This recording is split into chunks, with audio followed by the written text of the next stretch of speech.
Aloha, ladies and germs. Jeremy Vaeni here, and you're listening to Our Undoing Radio. If you were on the YouTubes with me yesterday, you were listening to Tom Cheatham and I resurrect Wise Ask, which I keep threatening to take the YouTube show and also make it a podcast here on Our Undoing Radio. So I got to get around to that eventually, but first I got to get Jeff Ritzman's Paranormal Waypoint up and running, and I'm busy. Busy at the moment. I'm actually writing a pseudo book that I will be releasing chapter by chapter on Substack starting the first Thursday. Is that next week? The first Thursday of March. So go find me on Substack. You could probably do it by my name, or I'm calling it The Barely Told Book of Life, so you can look that up. If you've ever wanted to read my writings but were afraid to pay money for them, this is your happy middle ground. So there you go. All right. Today, I want to talk about a man who went by a bunch of names, but in the end, he ended up with Osho.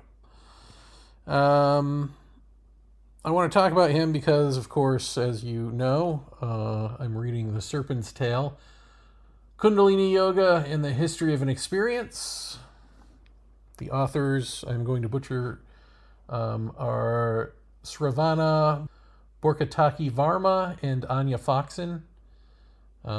Did my best there. And it just takes me forever to read, but I'm loving this book so far. And I'd read this bit, starts at the bottom of page 236, that I wanted to read to you a little bit of about Osho talking about the kundalini. Oh, yes. And probably enlightenment. I don't really remember. Yeah, it was enlightenment. I guess I do remember. Okay, hold on. They're talking about how Osho was saying that there are a different number of, they call them chakras. I know them as chakras. How different people have different numbers of these chakras in the body. And according to Osho, they're not experienced in a standard way from one practitioner to another.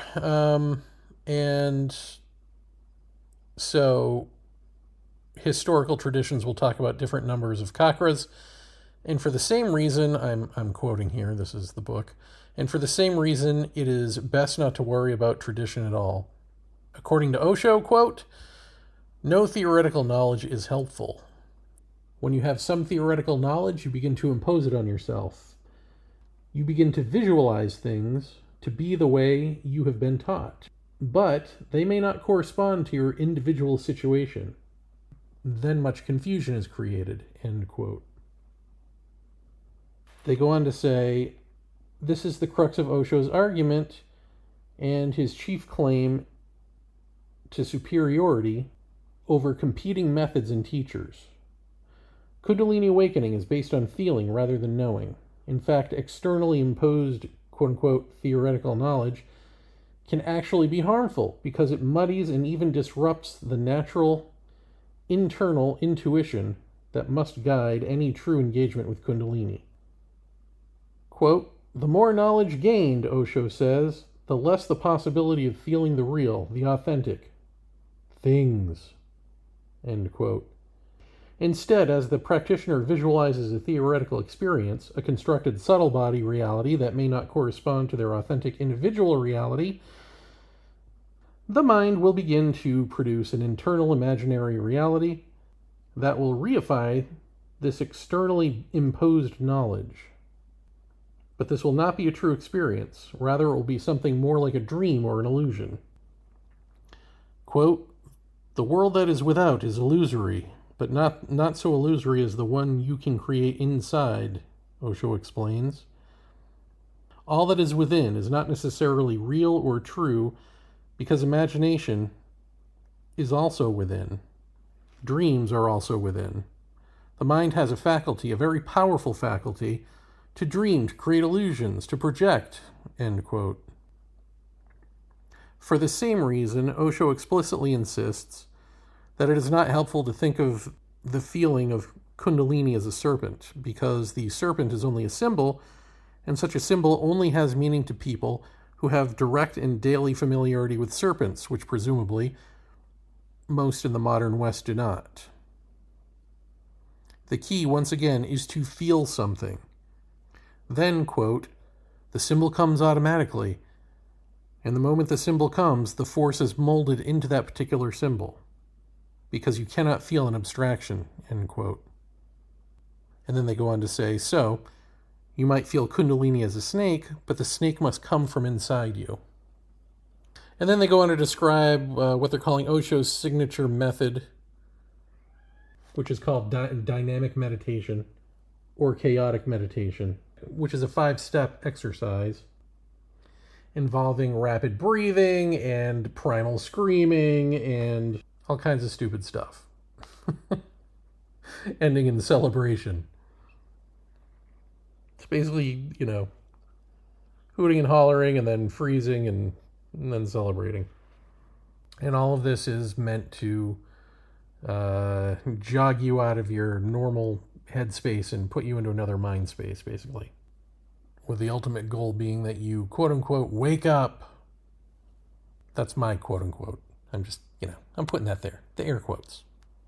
And I guess his basic theory is that enlightenment comes in times of crisis or through mental ordeal, and so he's trying to sort of create that within you, like, the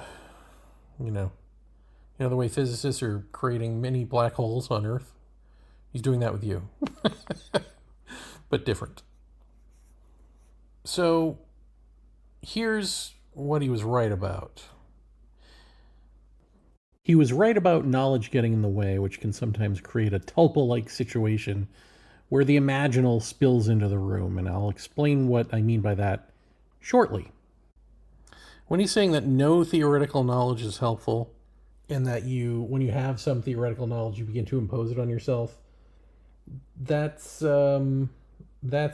That's what we've been talking about quite a bit here. And it's a shame that he has to go on from that and say other things, because those other things are wrong. But on that point, he is on point. But I think that is the point. I mean, in a way, this is kind of the trick that a lot of these gurus, or probably all of these gurus, do, which is they learn from the books, they learn from their masters, they may or may not have some sort of alleged enlightening experience, but it doesn't matter, because it's, as I've said before, one eye open is still half asleep. So if you have a one eye open experience and then you think you've been awakened and you're awake, then you're filling in the blanks to feed that delusion to become the person you want to be with the texts that you've read and with the teachings that you've had. So you're filling in the blanks, right? By what other people have said. In fact, it's interesting, later in the book I start reading about Adi Da, who also went by a bunch of different names, but it seems that his initial, he had a guru. He was a smart cookie, but his initial, I guess, enlightenment experience came, let's put that in quotes, again, air quotes, came by way of psychedelics. So, if you have a psychedelic drug trip, and then you decide to interpret that through the sort of non-dual spiritual stuff that you've been taught, is that authentic, or are you just square pegging a round hole? Like a child with a toy, just trying to fit that square peg in the round hole. Or claim that you've had an enlightened experience, but oh yeah, by the way, it was from drugs. But now I'm going to use that as the launch pad to teach you what I've learned, to tell you all the things that I really want to tell you, even though they don't actually apply to that original experience. You're not familiar enough with any of this stuff, so it won't matter to you. Now let me fill you up with how enlightened I am. You see the problem here? Or a problem here? So, but getting back to what Osho was right about, he is right that knowledge gets in the way. And it gets in the way not in just those ways. It gets in the way because again, the thing that has to go is the person, the self. The self must dissolve for truth to be the case. And once truth is the case, kundalini is also the case. Because what is kundalini? It is the will of silence, as I call it in my book, but it's also... you could call it the will of ultimate intelligence. You could call it just right action. It is the action version of, or physical action and psychic action of truth. Truth speaks truths, truth speaks wisdom, and then truth also gets the body into shape and uses it. Right? It's disciplined that way.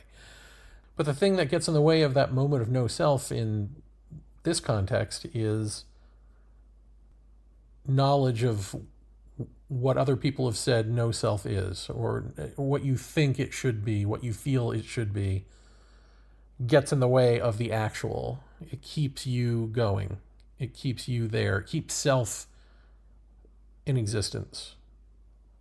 And it creates an illusion for you to experience so that you can say you've had the enlightenment experience. So he's kind of twisting that truth, that simple truth. He's twisting it in a way.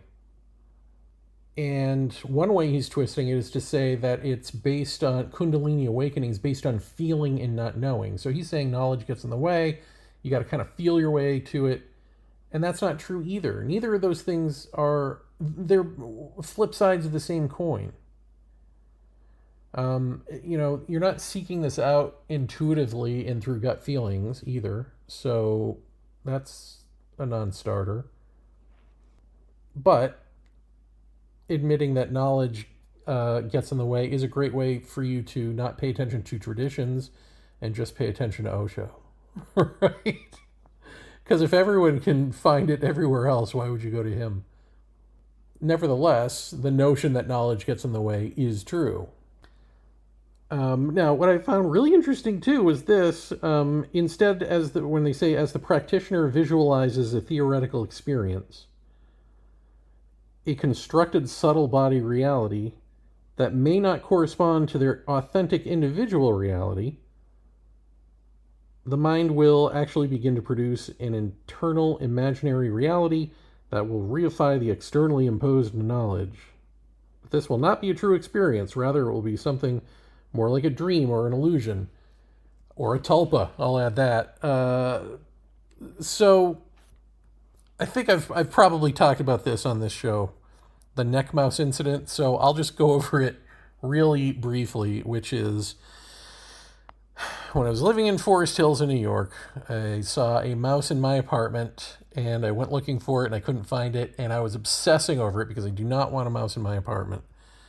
I mean, it just was on my mind all day. I couldn't shake it. I couldn't shake it all night. I went to bed and I was still obsessing over it. It was hard to sleep. I finally got to sleep. And at some point, I had this dream, not about a mouse, but I think it was like about cockroaches or something in a jar, and something about the imagery of the cockroaches in the jar or getting out of the jar. I can't remember. It turned it lucid. Like the dream became this hyper real, super colorful, lucid dream in that moment. And I felt in real life, outside of the dream, I felt what felt like a mouse. I was lying on my side, I guess, like come out of a hole in my neck and scamper up my head and pitter patter running across my head. It was really fast, but I felt this and I opened my eyes and looked up to see a mouse jumping off my head into the air and then dissolving into thin air like particles. So that's like a tulpa, right? That's like an imaginary hallucinatory being that I conjured out of just hyper-focused obsession. Like that's kind of what it takes, I guess, to break your own mind. but to draw imagination into the room. Without drugs, by the way. So it's interesting that he is talking about that, because that's, stuff that Jeff Ritzman and I used to talk about on Paratopia. It's what I've been trying to tell you with, that the universe will gladly provide you with illusions, and the carnival of mind as a, or the underworld, the underbelly of the universe, as I've been calling it. You could also call it the underworld. By whatever names, the universe will provide you substitutes for authentic, non-dual, truthy experience, let's say, to keep you here, to keep you from dying, because you dying while the body is alive is, the same as the universe dying. You are the universe, and the universe is you. As Krishnamurti would say, and also physically true, you are the universe, right? Like, you are made of the stuff of the universe. And the stuff of and the universe is made of the stuff of ultimate intelligence, which is also you. So there's no getting around that you and the universe are one. The way around it is to just sort of block it out and deny it. And the universe would love you to do that, because that's what the universe has to do to survive, in some sense, to remain itself. It's doing what you're doing. You're mimicking the universe by remaining yourself. The universe wants to exist. You want to exist. That's it. It's just that the way the universe handles things is on an impersonal level, and you personally want to exist. So it's nothing personal. It's just constantly trying to keep you here, and not coincidentally, you are also trying to keep you here. And by keeping you here, I mean keeping the mind that is being projected by the brain, keeping the thought construct that believes it is a thinker. And so this brings us to the fact of the so-called enlightened ones, the enlightened gurus. How does the universe keep them here? Once, like, let's give them all the benefit of the doubt. They've all had the non-dual experience. They've drawn truth, timelessness, formlessness into time, given it form, brought non-duality into duality, and now they are purveyors of this. They've given the universe more carnival rides for others to rip a ticket, and if they're a certain height, they can ride the ride. Or a certain weight. That was always my problem. Carnivals, am I right? Anyway, how do you keep the enlightened ones here? I know. You'll let them believe they're enlightened. Because you see, there's no such thing as enlightened. Now, whether Osho in particular or any of them have had these experiences, or they're lying about their spiritual backgrounds, ultimately we can't know unless they've confessed to someone, or they've, there's some sort of evidence against them. But what we can absolutely 100% know is that if they had enlightening experiences, they were not enlightened, because enlightenment is not past tense. It is enlightening. One is either living that state, living that non-dual, formless awareness, ultimate consciousness, truthy state. One is in that, or one is not. And when one is not, one just has the memories of it. And if you go chasing those memories, you can become delusional. If you try to master some sort of abilities that come with those memories, you can become delusional. If you were in the enlightening moment, if you were in the moment with it, in the now, you wouldn't be teaching anything, because there's nothing to teach. There truly is nothing to teach. It's just, you point this out over and over and over again like a broken record and hope that something clicks. But anything beyond that is the will of silence, or the will of ultimate intelligence doing things. And sure, you can jot those things down and you can figure out some of them and go, oh, here's my yoga. Now you go be a second-hand person and do my yoga. Don't wake up yourself and have it just happen spontaneously as you need it in the moment. Here's my prepackaged thing that may or may not actually be healthy for you. Go on now, scoot, give me your money. Right? So just keep that in mind. There is no such thing as past tense enlightened. Am I enlightened?